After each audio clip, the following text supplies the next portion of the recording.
and gentlemen, and welcome to the final episode of Fireplace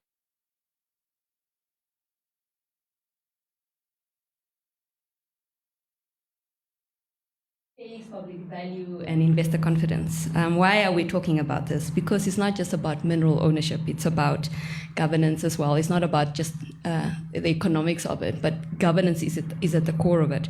So we want to discuss, what are the governance stakes beyond just economics and politics.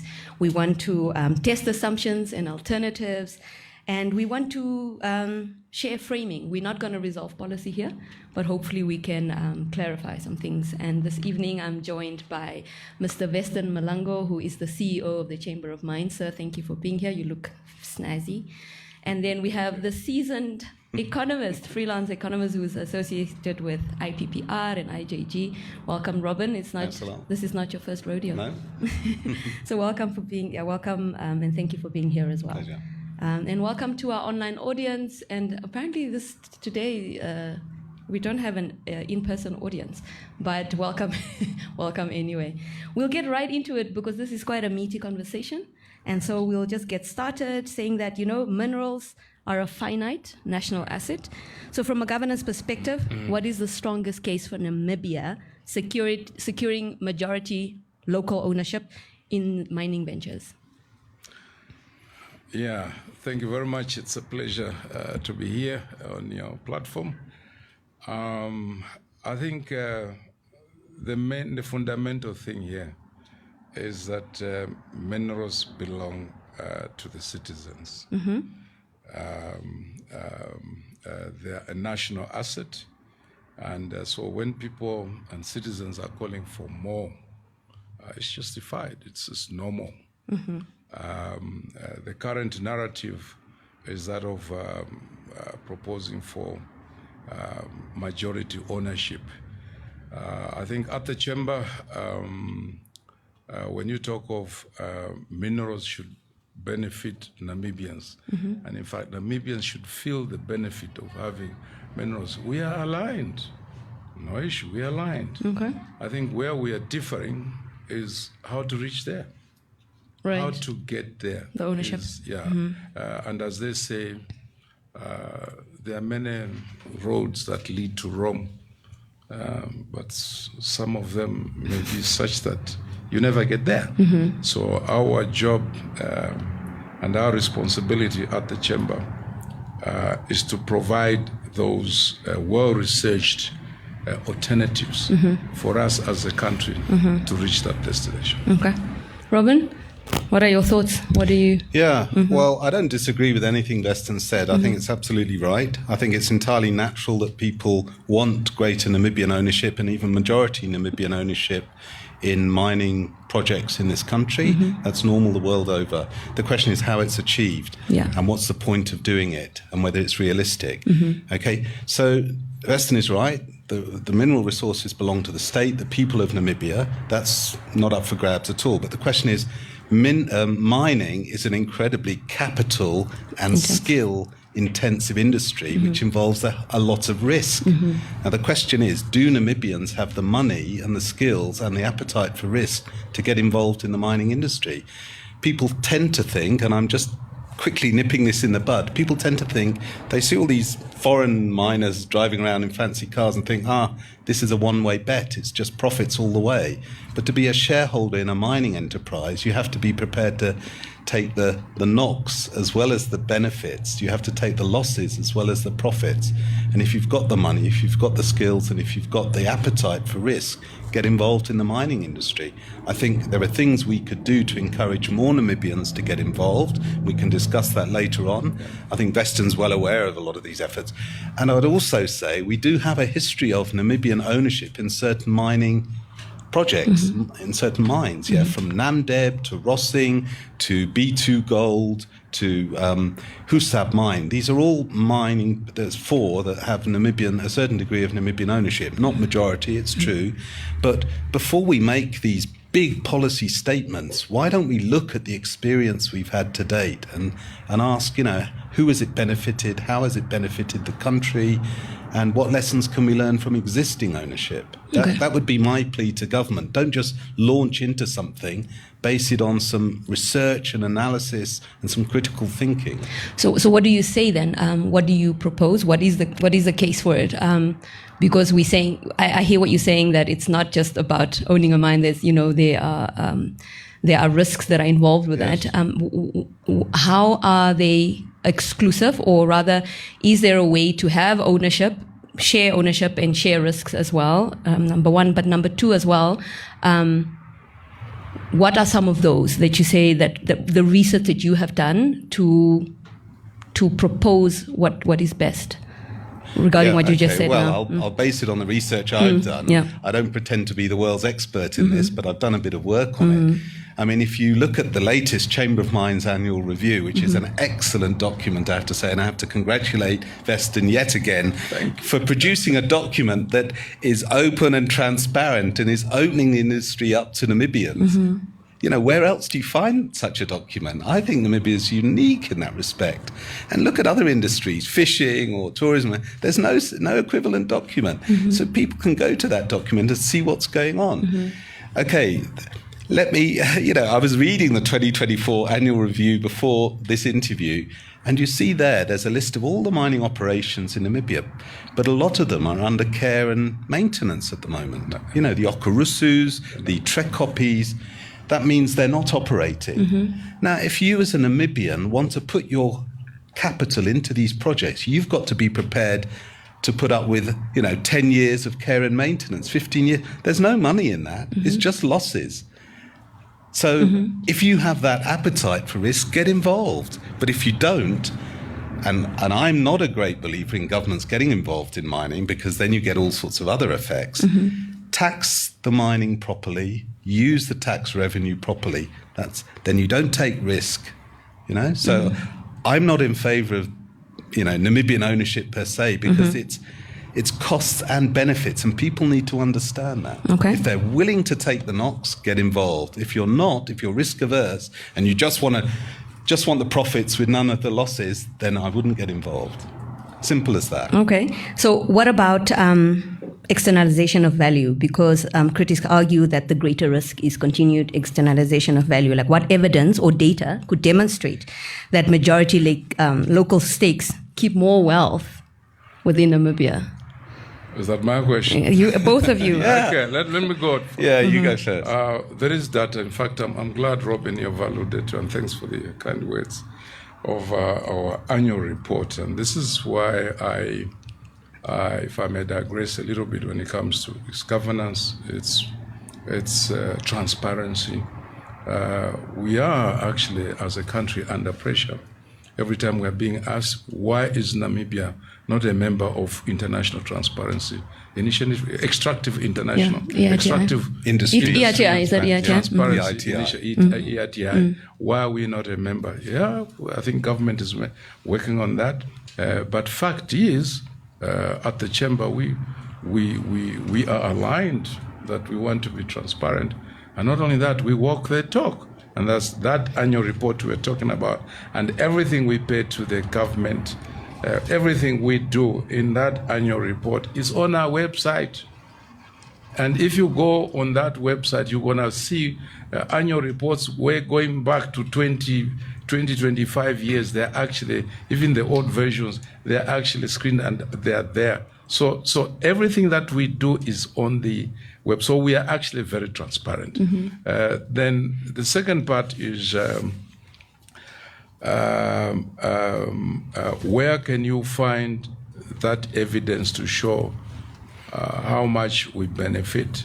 Again, a summary of that annual report is normally we do it in one slide, and that slide will show you, and I'll give you statistics. Last year, we generated, from the sale of our minerals, we generated just over $53 billion. Now, out of that, if you now look at, there's a nice pie chart showing where did the money go, and then you come to look at how much stayed in the country and how much went outside, you'll find just over 80% of that amount of what we generated stayed in the country. rotating in the local economy. Okay. And only just about less than 20% that went outside in terms of dividends that were declared to shareholders or specialized equipment and services that we were unable to secure locally. So we actually, and that's why we hold the Mining Expo and Conference, and I hope many of the audience here that they visited that, is because we want to showcase the industry to the owners of the resource. Mm-hmm. And that includes man and woman on the street. And that's why the entrance is free of charge. That's what I was asking you.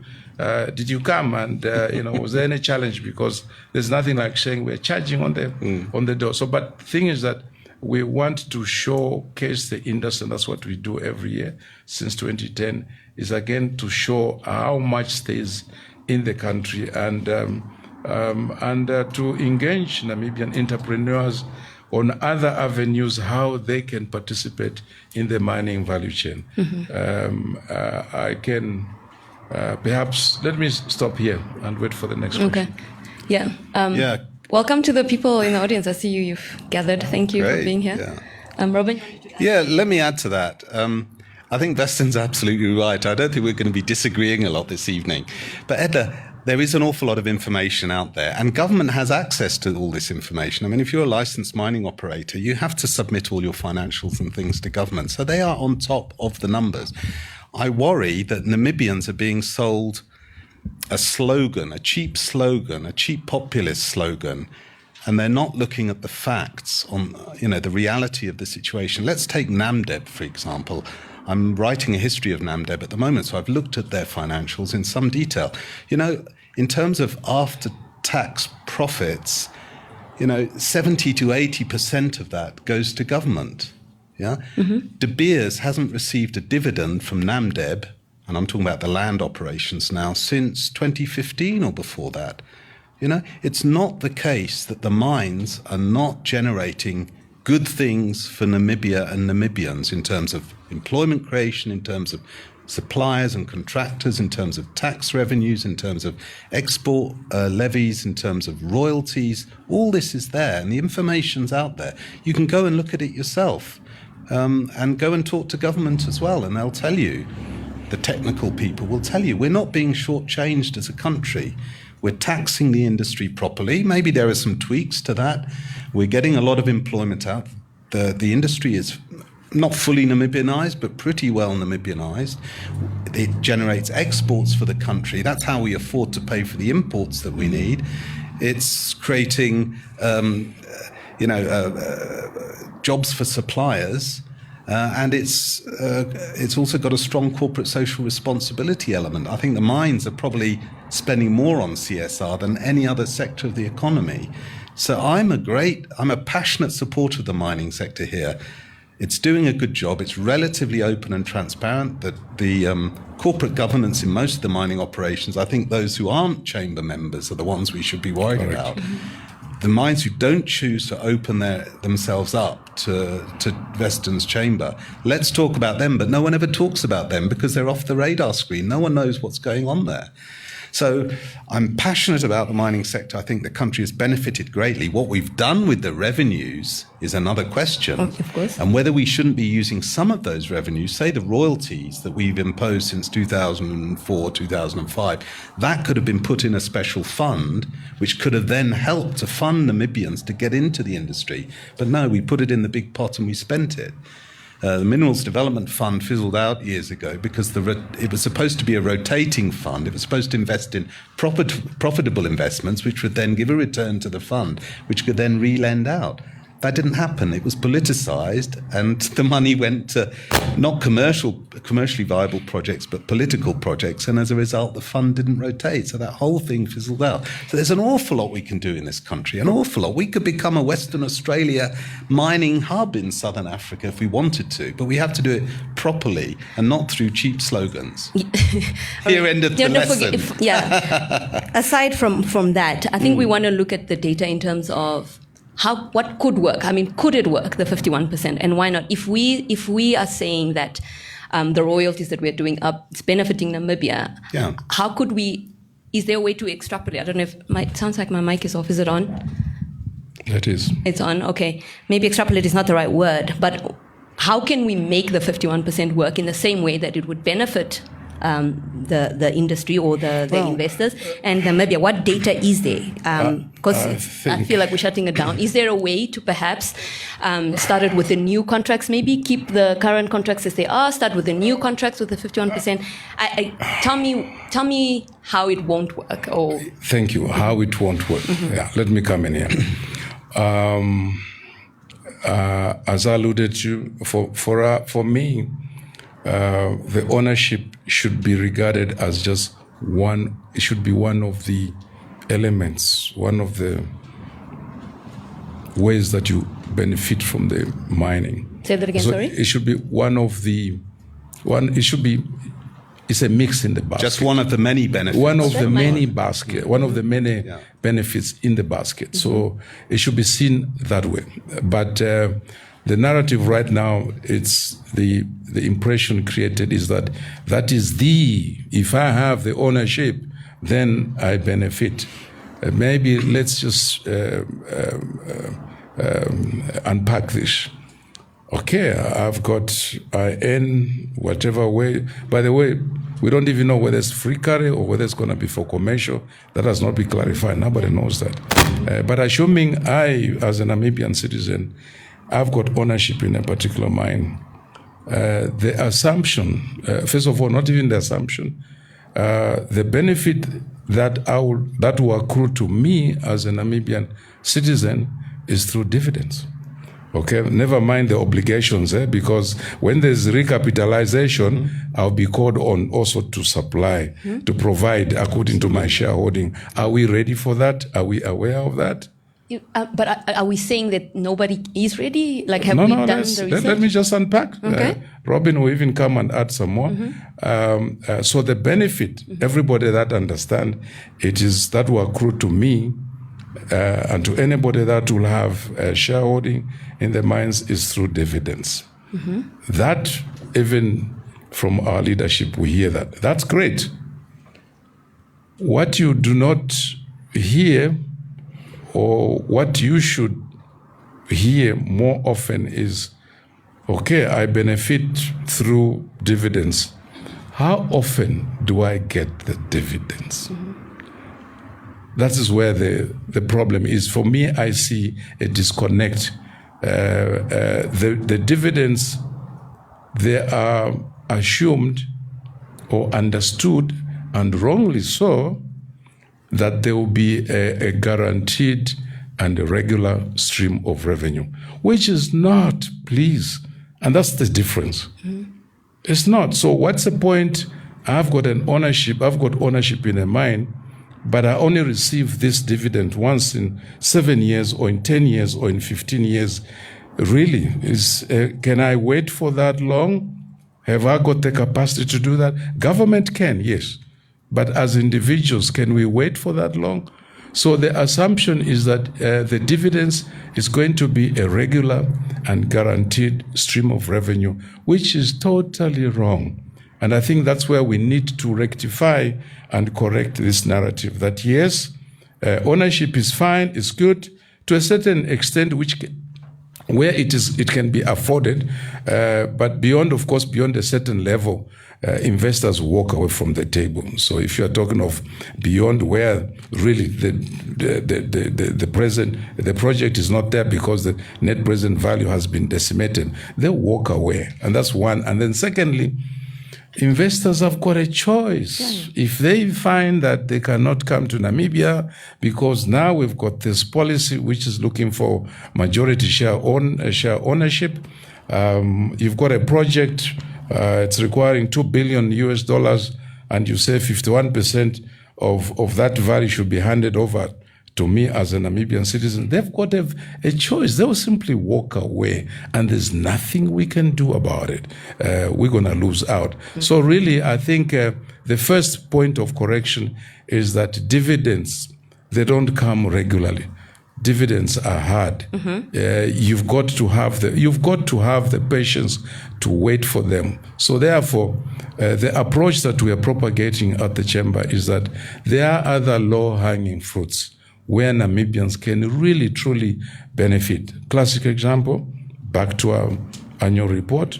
Last year, I said we generated 53 billion Namibian dollars. Out of that, 24 billion was spent to local suppliers of goods and services.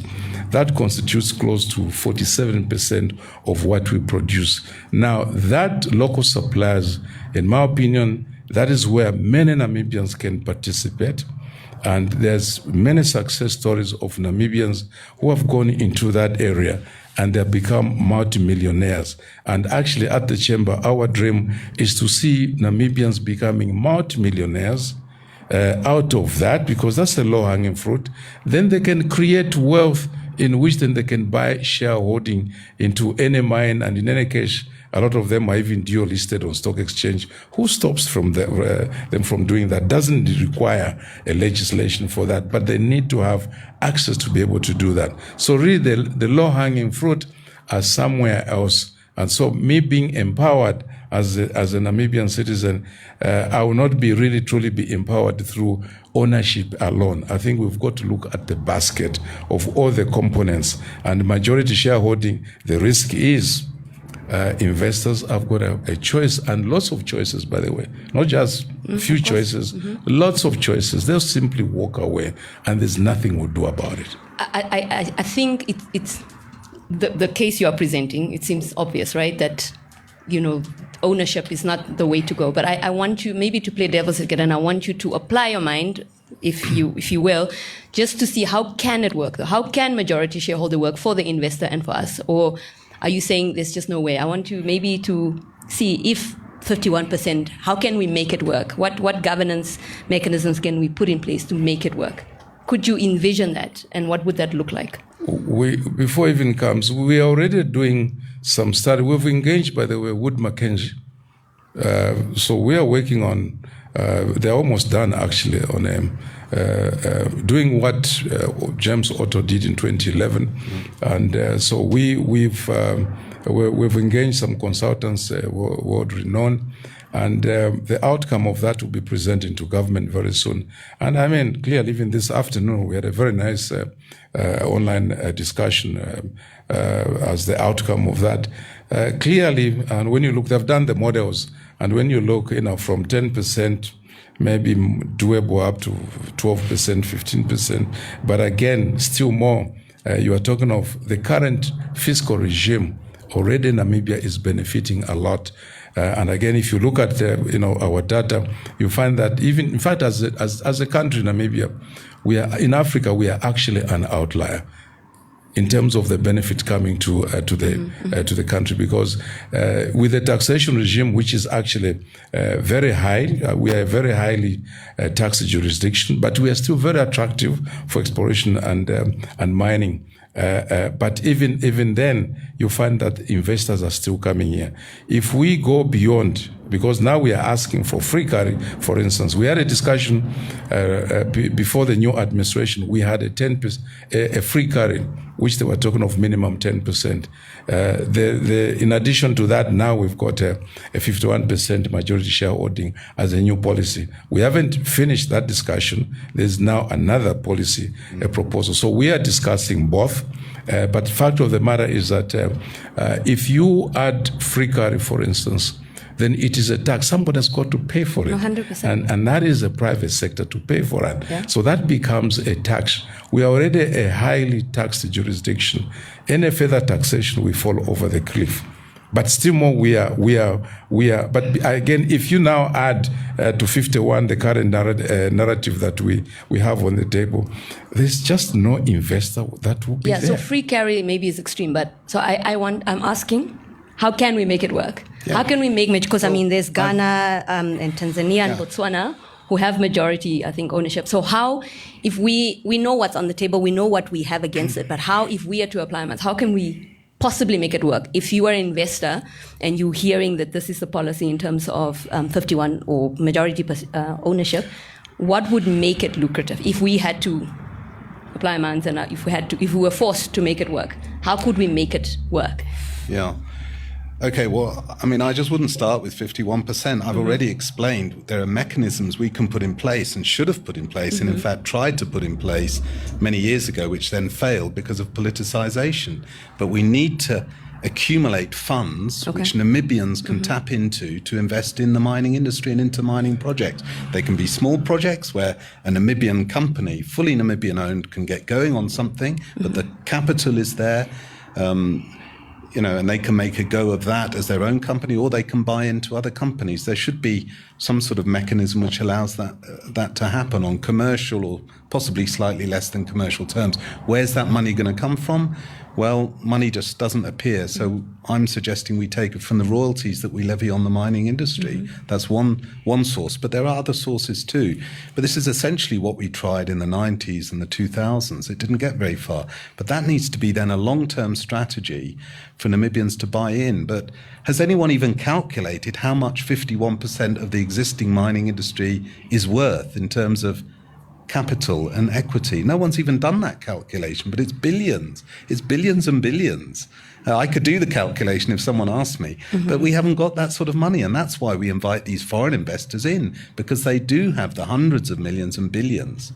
No one is going to come in, Edla, I can tell you. If a mine costs $1 billion to build, and you're saying, free carry of 51%, you put the billion and get the profits from only half a billion. Let's not think about free carry. So that's a non-starter. Yeah. But I think a lot of people out there think it is free carry. Yeah. Someone's got to build the mine and someone's got to finance that construction. Yeah, so operation. Can we do it through other vehicles? Could we do it through pension funds, through things like that? So I'm saying let's not maybe focus on free carry. Let's see, we're talking majority ownership, whether free carry or not. But so we're trying to then apply minds to how can we make this work? Are there other vehicles that we can do it? In principle, is there a are. balanced approach? Yeah, so let's explore that. Let's discuss it if for you're the sake a of this Namibian, conversation. It could be Namibian pension funds, but how many Namibians contributing to their pension funds would want their money, their long-term investments, to be invested in Namibian mining ventures? I suggest it would be very few. And what you want as a pension fund is actually to diversify out of your little Namibian market, so you hedge against risk. So you invest all over the place, but not Namibia, because everything else is dependent on Namibia. So you can do that, and you can force Namibian pension funds to exist, but I wouldn't advise doing it, because then you're forcing pensioners to bear this enormous amount of risk, and I don't think pensioners would want that. But not 100%. I mean, it could be a blended mode. It could be some pension, it could be some paying in. I'm just saying, is there a way that we can envision this instead of just saying no? No, but I haven't said no. You haven't listened to what I'm saying. I'm saying we create a minerals development fund, non-politicized. We fund it through a certain revenue stream. It could be royalties, could be other things. We build up this fund. We lend it to Namibians who we vet are good business people to get involved in the mining industry. We can do that. If we'd started doing that in the 90s, we'd be much further along the road now than we are, because the whole thing collapsed because it was run by politicians and not by business people. Okay. That's what I'm saying. Okay. So if you can shelter with this, we can absolutely do that. Okay. Yeah. Okay. Can I just add, though? I mean, I've already made the point. Namdeb, the land operations, haven't paid a dividend since 2015 for 10 years. So how many Namibians want to wait 10 years before they get some sort of a dividend? The others are mothballed. As I've said, there are good sort of 5, 6, 7 mines in Namibia that are mothballed. Do we want to take that sort of risk? Let the foreign investors take the risk and get the rewards if it's successful. No, we don't disagree with that. I think we just want to explore more options. Yeah, I think the whole narrative of majority shareholding, maybe it is coming from the Namdeb agreement. I mean, the Namdeb arrangement is an excellent arrangement. It has worked very well for the country. And that's the same arrangement that you have found in Botswana. But I think what we forget is that arrangement is only possible for diamonds. It's only possible for? For diamonds. Okay. No other commodity will it be possible. Explain that. Historically, diamonds, and what I'm going to say here might not be something that Namdeb would like to hear, but fact of the matter is that particularly the offshore operations, diamonds, the diamond sector can afford the margins, and that's why it is very highly taxed. They pay 10% road and 55% corporate tax. The margins have been there. Now we are struggling with the land burst. So that model of NAMDEB and the model in Botswana, similar, has worked well for both countries, but it's only for the commodity diamonds. But if I can also interrupt, Just let him finish. if I can also interrupt, government hasn't had to put any money into NAMDEB to become a shareholder. That as well. Government takes no risk. It is government has benefited. We have benefited as a country immensely without taking the risk. So the private sector did that. Sorry? It didn't deter those investors? Because the benefit is there. We should also remember, investors come to, wherever they go, to any jurisdiction they go there to make money. They are not a Father Christmas. So there must be something in there for them. Yeah. Our job is to ensure that according to our laws, we get what is due to the country, and the investors will take. And that's why sometimes I get amused when newspapers are screaming that investors have taken the profits. Certainly, they came here to make, when they make profits, they will repatriate, they will externalize that. It's given, unless if you've got local investors who are actually, resident in the country, they're indigenous, then capital will stay in the country. But because we've got a model where we depend highly on FDI, then obviously when they make money, they will have to externalize that. That's why they come here. But that's besides the point. The point I'm trying to project here is that this thing of ownership being majority, and thinking that we can contain that. My view is that because investors have got choices, it's out of our control. We come with policies like that, they move away, and there's nothing we can do about it. I hear that. Yeah. Is there a way to de-risk that for them? I beg your pardon? Is there a way to de-risk that for them? Because obviously it's the risk, right? Because they have minority ownership. But is there a way to de-risk the 51%? To de-risk that is that's why let's go to the models and see what would work. Right now, I think all the pronouncements that we've had, we are not seeing we're not seeing the rationale behind that, other than saying we want more benefit from mining, which we are aligned. We also want, we are working towards that. But we are simply saying, I think there are many ways of achieving that. And what is on the table will not take us there, because the levels that we are talking to are not the levels that investors will, because there will be nothing. The models that we are building right now, and I was looking at them, I'm like, I love this, because this is what we need to show the government. I mean, there's nothing in there for investors, so why should they be here? And that's where, if you look at what will be the backlash, if this policy proceeds, what will be the backlash? What will be the implications? There are many. In the short term, right now, ever since that was announced, we've got a number of companies that have actually halted trading on the stock exchange. That's not good for us. We've got a number of companies that the share price is actually, on the decline. That's not good for us. If you talk of the long term is Namibia is actually a very attractive investment destination for exploration and mining. Why am I saying this? If you look again back to our annual report, last year, for the first time, we spent about 1.23 billion in exploration. Since independence, we've never had that. In any jurisdiction, if you see exploration expenditure is going up, then you know that in that particular country, mining is a sunrise industry, it's not a sunset.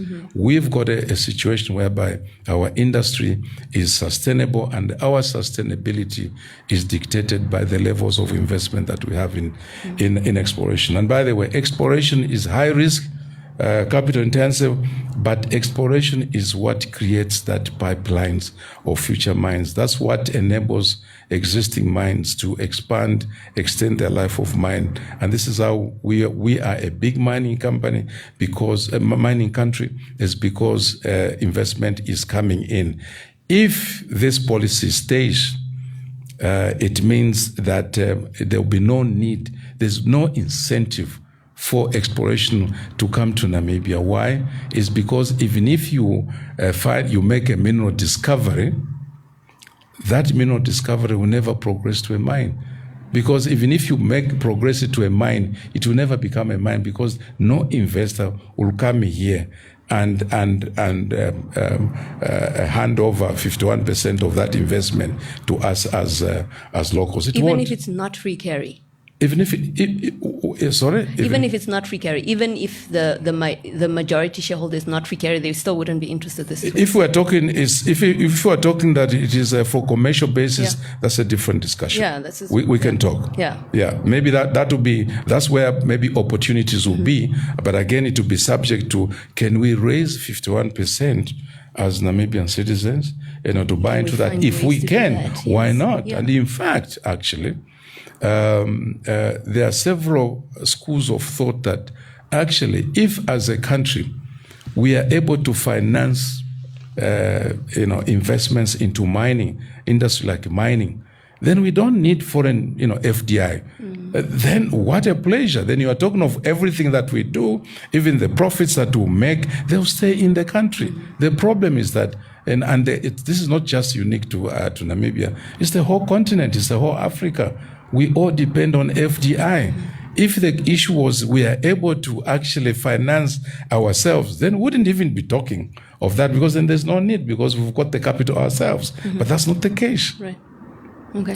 Just to say, Edla, back in the 90s, I think, and I was partly involved, there was an attempt to try and float a mining fund on the stock exchange. This was a fund funded by pensioners and long-term insurance, which would then invest in mining projects. But there was no appetite for that sort of risk by the pension funds at the time, so it flopped, unfortunately. Namibians do not want to see their hard-earned pensions being gambled on high-risk mining ventures, I'm afraid to say. No. Maybe that's something that can change over time, once people see a successful story. But we're not yet at that point, which is a great shame. The other point I'd make, if I can just get that in, is that we do have a body called Ipangelo, which has stakes in mining companies. As far as I can tell, Ipangelo gets a subsidy from the central government in every budget. I look very carefully at that. They get 10 or 20 million a year as a subsidy. They're sitting on shares, but those shares don't generate any cash for them. And they've been sitting on them for years. I don't know Husab. Is Husab even making a profit yet? I don't think so. It's paying royalties to government, but not profits tax. So we have an example there. If you want to get into that game, fine. But Ipangelo isn't swimming in cash from dividends. I can tell you that. Okay. No, I'm glad I'm here. I would want us to explore all options. I would want us to actually have data and to have case studies and to show, what. But anyway, we haven't asked the audience if they have questions or comments. We are past halfway through the session. Are there any comments online? No questions. Audience? Just here to look cute for vibes, like the Gen Zs say. Don't be shy. Maybe online? Anyone? So no comments online, no questions. Really interesting. All right, so let's look further. Let's see, because we're talking like ownership doesn't have to be just dividends. It could be board seats, influence over beneficiation, or local procurement priorities. Like, which right matter most in ensuring that majority ownership leads to real development outcomes? I think that's what I was trying to ask earlier as well. Like, what other ways could this? Yeah. Robert? But you see, you have this great faith in ownership. Ownership is somehow going to lead to all these benefits. I can tell you. Exhaust everything. Right. No, but I can tell you, Namibians already own 10% of B2 Gold. Let's ask, what's happening to those dividends? Are they being reinvested in the mining industry, or I don't know the answer to that, but there are concrete examples out there of Namibians who own chunks of the mining industry. How much money are they making? How many dividends do they get paid? What do they do with those dividends? Are they investing in more money? There are lots of interesting questions. So let's do a decent piece of research first before we come out and throw a 51% number at the mining industry. Let's be serious about this. I'm all in favour of Namibians becoming more involved in the mining industry. I think there's huge potential there, but it has to be done in the right way. No, I agree. So we are certain that, these people just thumbsucked these very serious Well, 51% people. is a majority, isn't it? So that means Namibians are then in control. It's a slogan. But if I was a foreign investor and I had all the money and all the skills to finance the mine, I wouldn't want someone else to then control the project. I'd say, no, I'm not going to invest there. Yeah. I'm not going to put all my effort into something that someone else controls. Okay. Do you want to say Well, there's also another aspect of this 51%, which is now a big narrative. Government has recently launched the NDP6. Yeah, which doesn't say free carry. Which is great. But at the chamber, we've noticed that the emphasis there, one of the targets is to increase Namibian ownership in the mines from a threshold of 51%, and in bracket as of 2024, to increase that to 60% in the year 2030. It is there in NDP 6. Unfortunately, again, the data that we have, it's all in our Chamber of Mines annual report. If you look at the Namibian ownership, individuals and small companies, then you are talking of maximum 10%. The AV, this is a private BE company, 3%, 1%, 5%. So we are less than, as Namibian companies, less than 10%, and mostly less than 5% actually. Epangelo at least is making inroads, 7.5%. In Navahab, 10%. In Husa, another 10% in Combat Mine, and elsewhere. I think as government, and then of course government has got 50% in Namdeb. That is great. So Namibians, there's no Namibian that owns 51% today or in 2021, and we want to increase that to 60% in 2030. We don't have that. That's another, starting point that we can make correction, so that then the issue becomes: how can Namibians acquire these shares, in various mines? I think that's a discussion that even ourselves at the chamber we are having that, and we've got certain solutions. But certainly at 51%, there will be nobody on the table to talk to. We'll be talking to ourselves. Is that what we want? Certainly not. Because at the end of the day, empowerment should be something that is actually achievable. So that when it is achievable, then truly it is actualized. And I think what we are doing at the chamber is to present alternatives that will take us to that destination. As I said, there are many routes that lead to Rome, but others can be difficult to reach to that destination. And we are providing alternatives. And let's have a discussion on the table. But certainly, the majority ownership, especially if you're talking of free carry, there'll be nobody to talk to on the table. If you're talking of it is got to be on commercial basis, there will be investors to talk to on the table. In fact, there the challenge will be how can we raise that capital? Maybe one more point on the capital. No, Robin, you are talking of having a fund and this. At the chamber, we are not a fan of this fund and that fund, because we've seen so many funds collapsing. So we truly believe the way forward, when you look at so many Namibians are having EPLs to do exploration, which is good. I mean, they've got to be entrepreneurs. But they've got the lack of capacity to raise that capital. Where are you going to get that high risk? I think as far as we are concerned at the chamber, and I truly believe in this, is that we need to capacitate our people so that they've got the skills to raise that capital. The same capital that our members, chamber members, go to raise all over the world. We should have that. And that's the same opposition that I have even for Epangelo. We need to have, Epangelo needs to be, as a government entity, government can put money there. It will be money well spent by making sure that Epangelo acquires the skills to raise capital, to be able to go and raise capital all over the world and then risk it into exploration, because it is not advisable for government to use taxpayers' money to go and do exploration, because it would be like sitting in a casino. And that's why all we need is to have our own entrepreneurs, including Epangelo, to be empowered with the skills to go and raise capital from all over the world. And I mean, when you look at success stories of entrepreneurs like Hayedun, who is a Namibian citizen, I mean, this very successful, and this is a person who has developed now two gold mines now. B2 Gold successfully did exploration, raising capital and bringing the capital, the project to development level, and then selling it off. And he has done that with Osino Resources.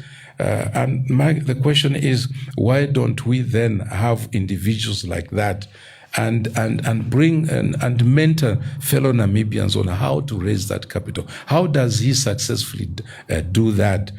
We certainly can learn from there, and I'm confident that we can learn those skills. You know why? It's because the industry itself, because you are looking for everything we say, you are looking for statistics, and for that, the industry, we employed about 20,800, including contractors last year. In terms of permanent employees, we employed just over 9,300. Okay, just over 9,300. But out of that 9,300, over 97% are Namibian citizens.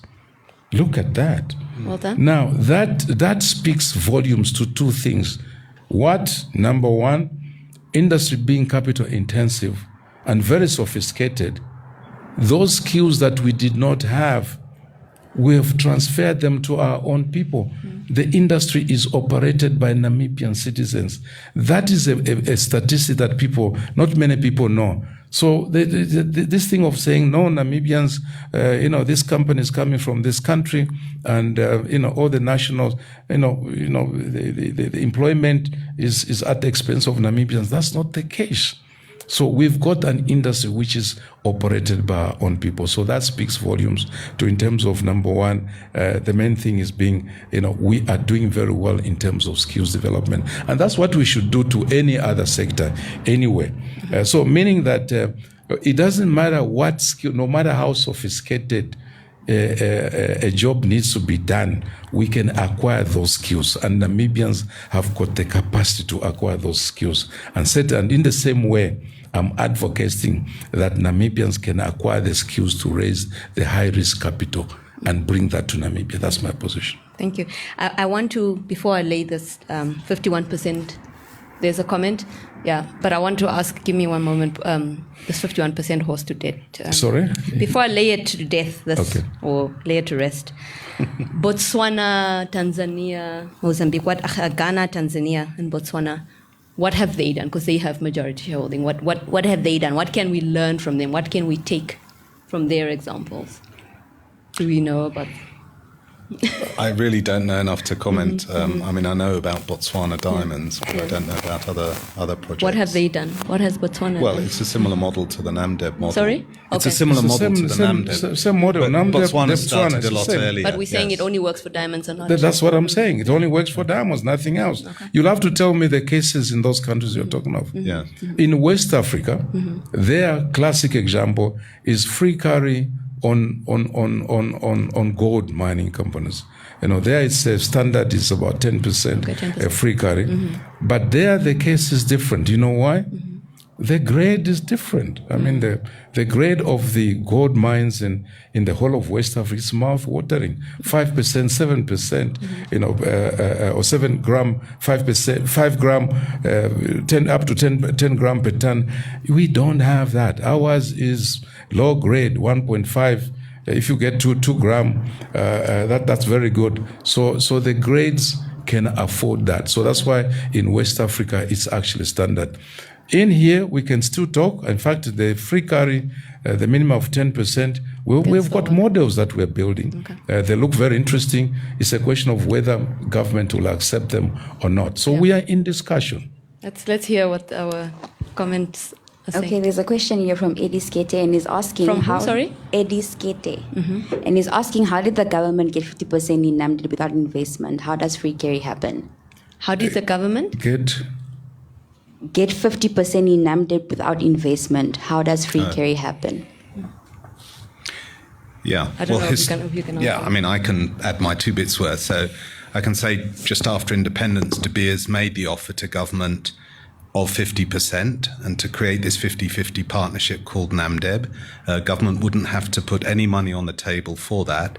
The mine had essentially already been built, so there was no need for government to contribute 50% of the capital to build the mine. It was there, the assets were written down over many years, and government, could come in, provide the long-term security to De Beers to do the mining, and so it really was a win-win situation. But most of the other projects we're talking about require an awful lot of upfront capital. Sorry, that wasn't the case with NAMDEB. Yeah, that really wasn't the case. So it was a very different case.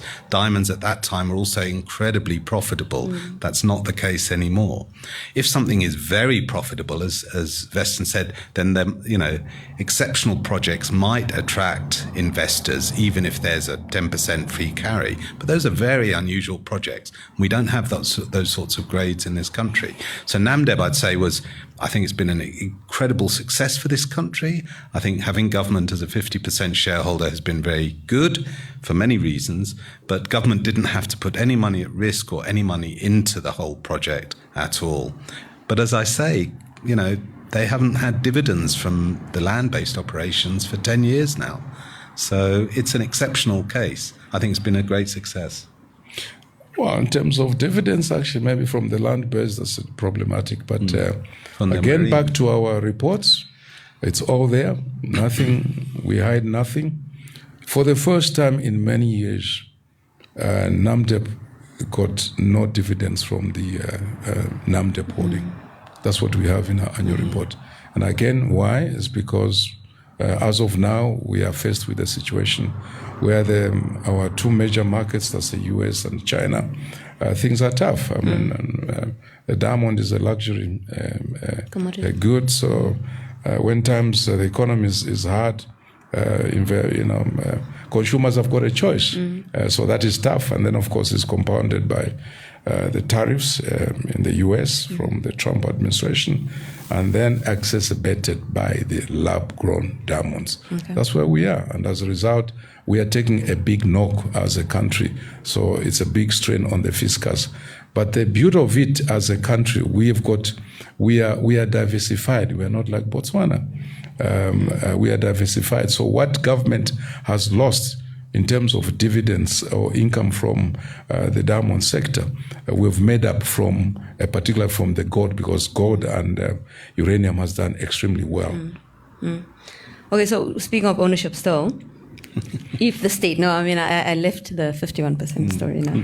If the state becomes both the regulator and the shareholder, what firewalls can we put in place to ensure proper governance structures, to ensure that we don't have conflicts of interest and that there is transparency? So what's the question? If we have shareholding from the government, there would be a regulator and a shareholder. What firewalls, what separation measures can we put in place to avoid conflicts of interest and to? That's always a tricky thing. When government announced that for the first time government wants to become. Government is a regulator, but then government wants also to be a player in the industry by creating a government mining company. Those were the questions. How are you going to be impartial?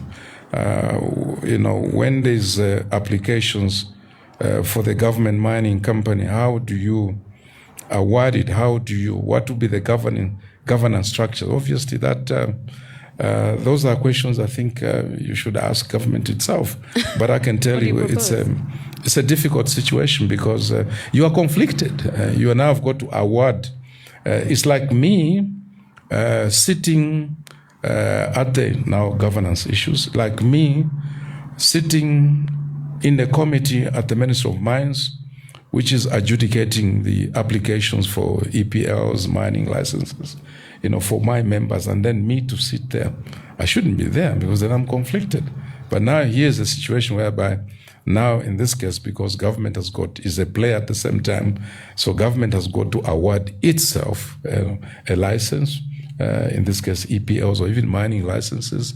How you do that, I think that's a question that you should address to them. It's a tricky one. But how can we, what would you propose if you were them? What firewalls would you put in place? Well, you obviously need these firewalls and you need good governance structures. So you need to be absolutely sure that, if the mining company, which acts on commercial principles, doesn't get called by the president or the minister and told what to do. I mean, you can put as many, you will know this from governance, you can put as many rules and regulations and governance principles in place as you like. But if at the end of the day, the president or the minister can call the CEO of the company and say, invest in project X or invest in project Y, even though they're complete duds, then your governance principles count for nothing. If we can achieve that, great. But I see no evidence. How could we achieve that? Yeah, what would make it? Well, so you need a commitment to good governance, and we've not made that commitment in the years. The MDF was a disaster. Ipangelo is, I would say, struggling. Ongopolo is another example.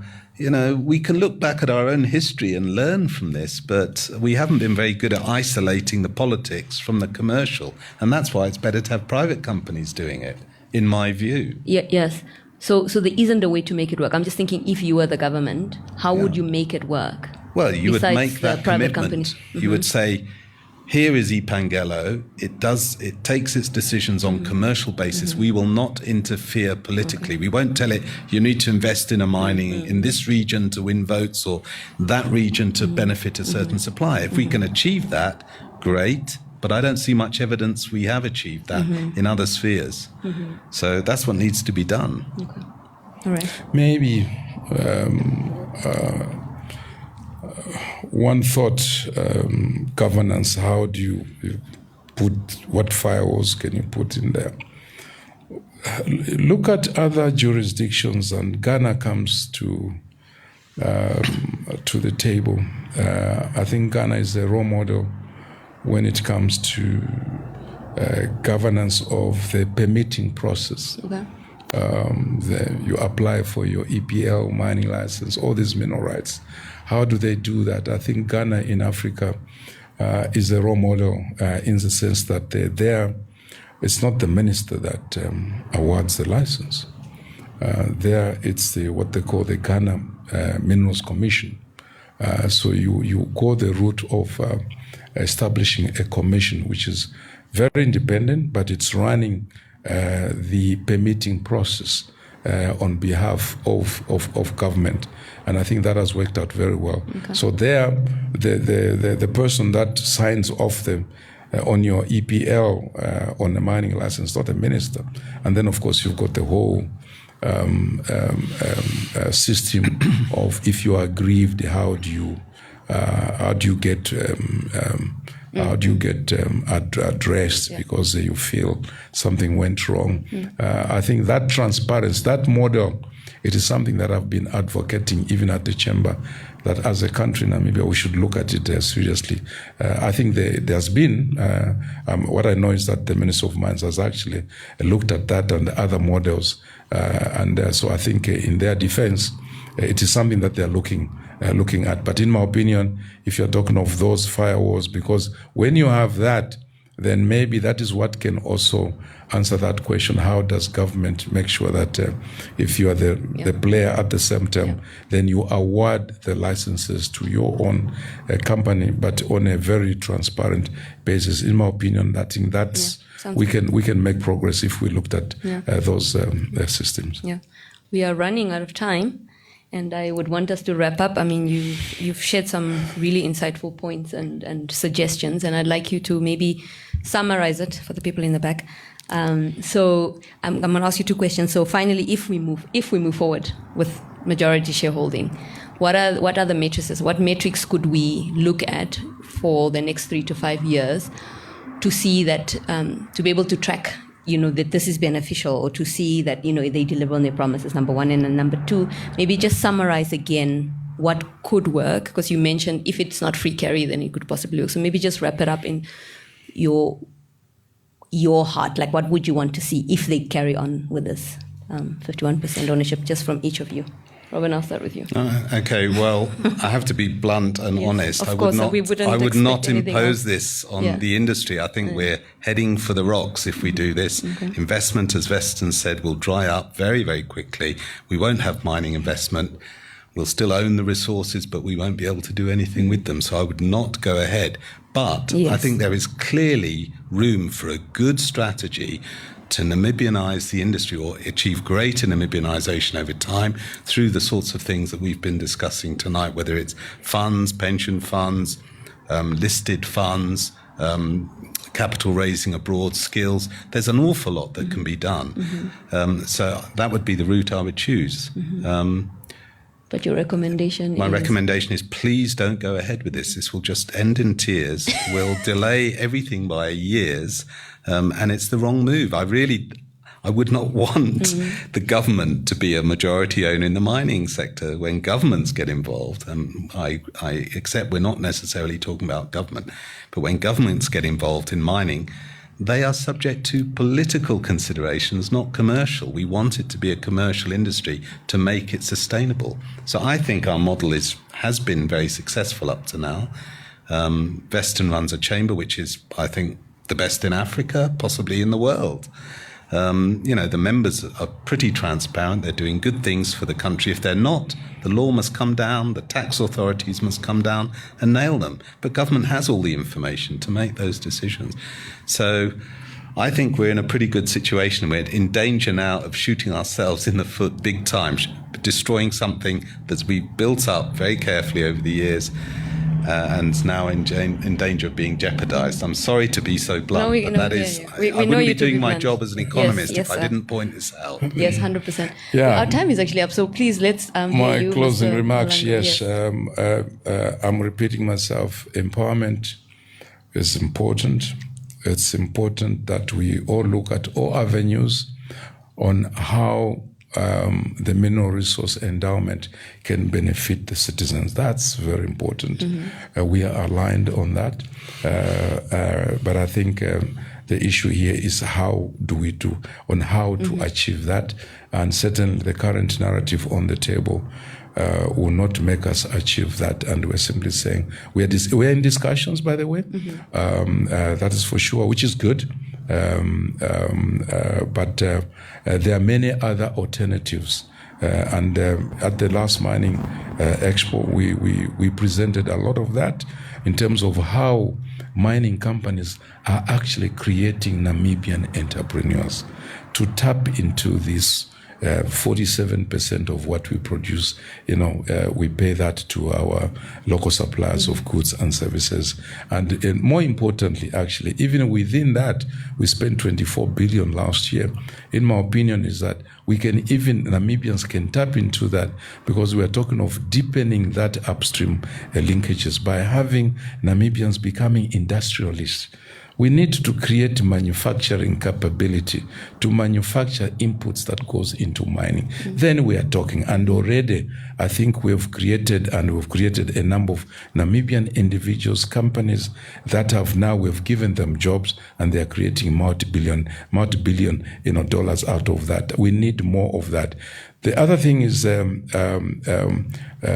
long term. Let me talk to close on the long term implication is that of us losing a very sweet spot that we have. The Fraser Institute has just released the 2024 report. Today, we've just released the chamber a media statement in terms of our analysis of how we look at that, and we've performed very well. Namibia has come out second position in terms of the policy perception index, number 2 in Africa, only after Botswana, and we've come out number 4 in terms of the overall attractiveness index. Those are very, very good positions. If this policy stays and is not reversed, we shall find ourselves at the bottom of that.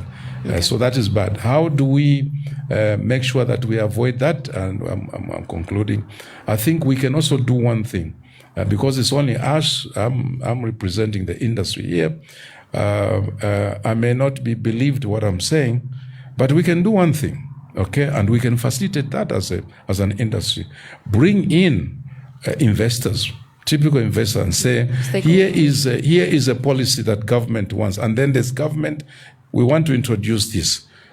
Can you come and invest to Namibia? And you hear the reaction. We can organize such an endeavor, and then government gets the message for itself and say, this wouldn't work. And therefore, we need to look at the bigger picture. Let's look at other avenues that will truly bring benefits to Namibians beyond, other than the current narrative, which we are seeing problems and not solutions. Thank you. Thank you, everyone. My media team is awfully quiet here. I don't know whether you've given up on us. Just say we can carry on. But we are wrapping up, and I hope the discussion has been meaningful to you and has caused you to think about all of this. And I'm hoping the entrepreneurs in our midst are also wrecking their brains of how we can make it work. Because we are aligned that we wanted to benefit Namibians, but how can we, what can we do to make sure it does, but that we are also competitive, that we are, attracting investors.